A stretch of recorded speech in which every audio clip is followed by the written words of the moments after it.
Florida man accused of plotting a mass shooting with the Abundant Life school shooter will stay in jail until his trial.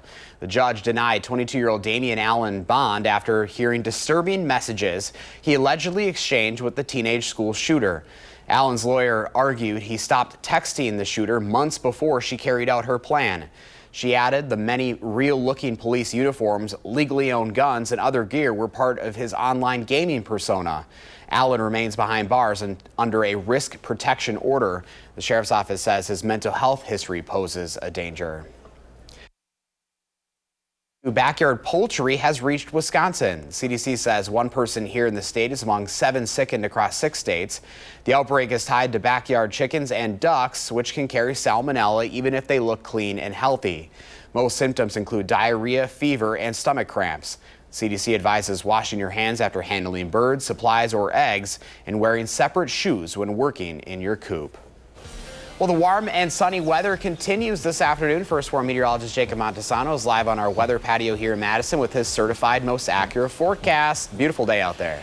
Yeah, Josh, right now it definitely feels a little bit like summer out here. As I look up, there's not a single cloud in the sky. Okay, there's one back there, but mostly sunny skies in general across southern Wisconsin. And taking a look at the temperatures, lower 70s, upper 60s. It is actually warmer closer to the lake as well. Warmer than what we thought. We had projected 60s, but it looks like that lake breeze is kind of keeping those temperature, or the lake breeze is not keeping those temperatures colder. So very nice across southern Wisconsin, and temperatures compared to this time yesterday about 10 to 15 degrees warmer across the area. We also are going to continue to see those clear skies for much of the day, just a few clouds here and there. That's going to continue into the overnight hours, but we will see some cloudy skies at times for Wednesday. But looking at the rest of today, high temperatures will be in the middle 70s, could even get close to 80 for places further northwest towards La Crosse. And as we take a look at the overnight lows, it is going to be a little bit of a mild night with lows only dropping into the middle and lower 50s. And tomorrow, despite the cloud cover, it's still going to be very nice, maybe a few degrees cooler. Small chance of rain, but we should remain dry. So I'll continue talking about the forecast for the rest of this week, but it's looking much of the same. A lot of very nice days are still expected. The details on that coming up a little bit later. No complaints for me, that's for sure. Yeah, none from me either. All right, Jacob, thank you. Well, happening today at the White House, President Trump is meeting with Canada's new prime minister. As a top trade partner, tariffs are expected to be at the top of the agenda.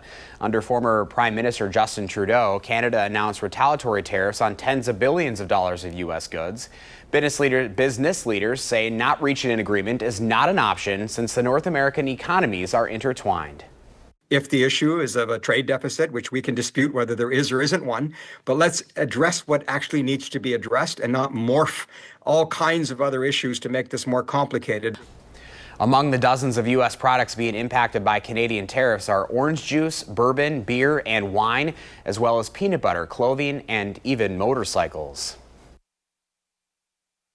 Secured your real ID, and the scramble is on to get one. Tomorrow is the deadline for Americans to get the particular form of identification.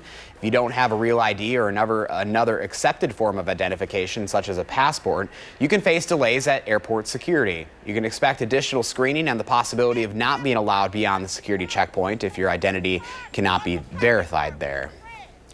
Spring hydrant flushing is starting in McFarland, so residents should be careful when doing laundry this week. With the flushing, your water could be discolored, and if you do your laundry during the flushing, you could end up with stains in your clothes. McFarland Public Works says to run your water until it clears.